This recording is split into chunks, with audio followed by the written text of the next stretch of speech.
Theories of international trade. Theories of international trade दो broad categories थी, हम पहले भी बात कर चुके हैं। क्लासिकल थ्योरीज जिनको हम कंट्री बेस्ड थ्योरीज कहते हैं, और दूसरा मॉडर्न थ्योरीज जिनको हम फर्म बेस्ड थ्योरीज कहते हैं। क्लासिकल थ्योरीज ने कंट्री के स्पेक्ट्रम में इंटरनेशनल ट्रेड को डिफ़ाइन किया है, एंड मॉडर्न थ्योरीज ने फर्म्स को लेके या इंडस्ट्रीज़ को लेके फॉरेन ट्रेड को डिफ़ाइन किया है। हम लोगों ने क्लासिकल थ्योरीज में mercantilism, absolute advantage, comparative advantage कर लिया है। Now we are coming over to Heckscher Ohlin theory, जिसको हम लोग फैक्टर प्रपोर्शन या फैक्टर एंडाउमेंट थ्योरी भी कहते हैं।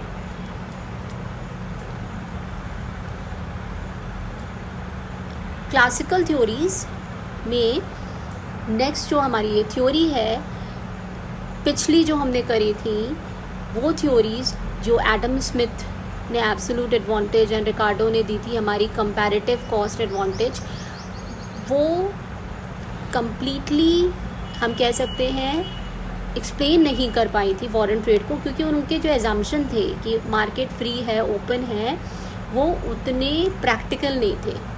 हेक्सचर-रोलिन और उनके student बर्टल-रोलिन, they both were Swedish economists, they focused their attention on how a country could gain comparative advantage. Heckscher Ohlin theory का सबसे पहला मानना यही था कि इंटरनेशनल ट्रेड का मतलब ही होता है इकोनॉमिक ग्रोथ, मतलब जब हम इंटरनेशनल ट्रेड करेंगे तो हमारी इकोनॉमी ग्रो करेगी। दूसरी चीज़ वो लोगों ने ये माना था कि the countries differ with the respect of availability of factor of production. Means जो हर कंट्री का जो मेजर फैक्टर ऑफ प्रोडक्शन जो हम कहते हैं, पहला लेबर, दूसरा लैंड, तीसरा कैपिटल, हर कंट्री के पास ये अलग अलग अमाउंट में होता है। किसी के पास लेबर अबंडेंस में है तो किसी के पास कैपिटल अबंडेंस में है, किसी के पास लैंड अबंडेंस में है तो दूसरे के पास लैंड स्कैर्सिटी में है। तो मतलब ये चीज़ डिफर करती रहती है। तो वही चीज़ें उस कंट्री के प्रोडक्ट्स की डिमांड एंड सप्लाई को डिफाइन करती है। They differ if one country for example has many machines. अगर किसी कंट्री के पास ज़्यादा मशीन्स हैं तो ज़्यादा machines means capital, but few workers, कई वर्कर्स, मतलब कई बहुत कम वर्कर्स हैं। तो यहाँ पे हम कह सकते हैं हम यहाँ पे कैपिटल वाइज तो अबंडेंस में हो गए, बट लेबर वाइज हम स्केर्सिटी में हो गए। While other country has lot of workers but few machines. ऐसा भी हो सकता है कि दूसरी कंट्री जिसके साथ हम ट्रेड कर रहे हैं उसके साथ ये उल्टा सिनारियो हो कि उसके पास जो लेबर है वो इंटेंस में है, वो लेबर ज़्यादा है और मशीन्स कम है। तो वो आपस में इंटरनेशनल ट्रेड कैसा करेंगे? The countries in which the capital is abundant and the workers are few, production of goods in particular require capital. According to Heckscher-Rollin theory, a country specializes in the production of goods that is particularly suited to them. आपको वही करना है जो आपको suit कर रहा है, जो आपके पास abundance में है.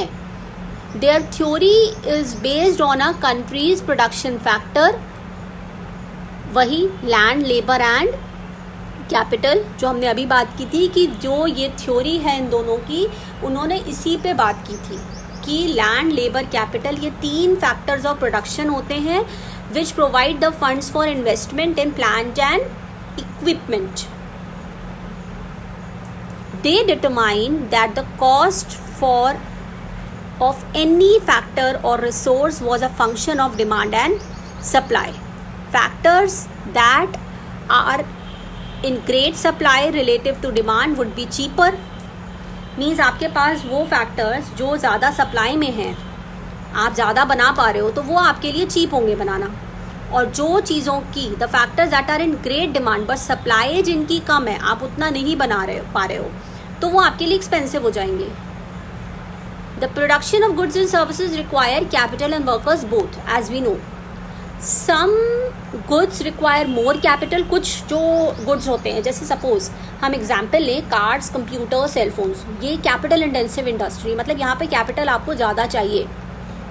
On the other hand, if we talk about shoes and textile products, they are more labor intensive. So mostly on the efforts of worker, these organization work labor intensive. And capital intensive क्या होती है, जो capital पे ही ज़्यादा focused होती है या based होती है वो ऑर्गेनाइजेशन. ऐसा नहीं कि वहाँ लेबर नहीं चाहिए, but they are called as more capital intensive, क्योंकि वहाँ पे टेक्नोलॉजी एंड कैपिटल का ज़्यादा रोल है, like car, computer, technology related जो है. एंड जो ये टेक्सटाइल इंडस्ट्री है फॉर एग्जांपल, या शूज़ एंड ये वाली इंडस्ट्री है, ये they are more labour intensive firms.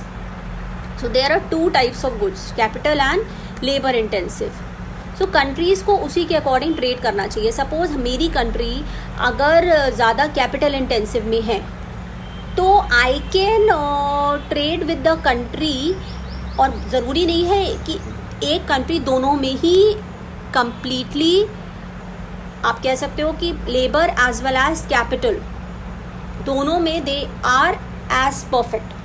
तो आप एक give and take kind of relationship भी कर सकते हो. For example China and India are home to cheap large pool of labour. Hence, these countries have become the optimal locations for the labor-intensive industries like textile and garments.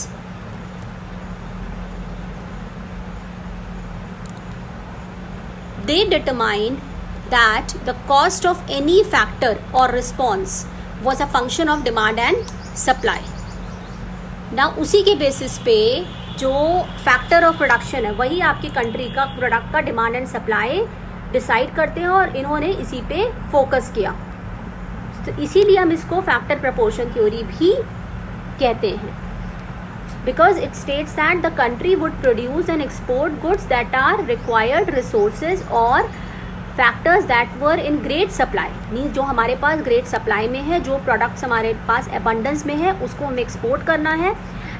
Therefore cheaper production factors we should export, and in the contrast countries would import goods that required resources that were in short supply but higher demand. तो उनको हम import कर सकते हैं. So factor proportion theory ने two factors of production major highlight किए, labor and capital. And ये theory ने बोला a country that is relatively labor abundant should specialize in the production and export the product which are labor intensive. Vice versa, a country that is relatively capital abundant should specialize in the production and export of the product which is relatively capital intensive. So ये थी हमारी factor proportion theory by Heckscher Ohlin, जो ये दो Swedish economist में थी. इस theory को आगे जाके और भी रिफाइन किया गया, बट इसके बाद हमारी आती हैं मॉडर्न फर्म बेस्ड थ्योरीज, जिन्होंने फोकस किया था बेसिकली फर्म्स के टर्म में ट्रेड कैसे होता है एंड कैसे हेल्प करता है. Then comes modern firm based theories.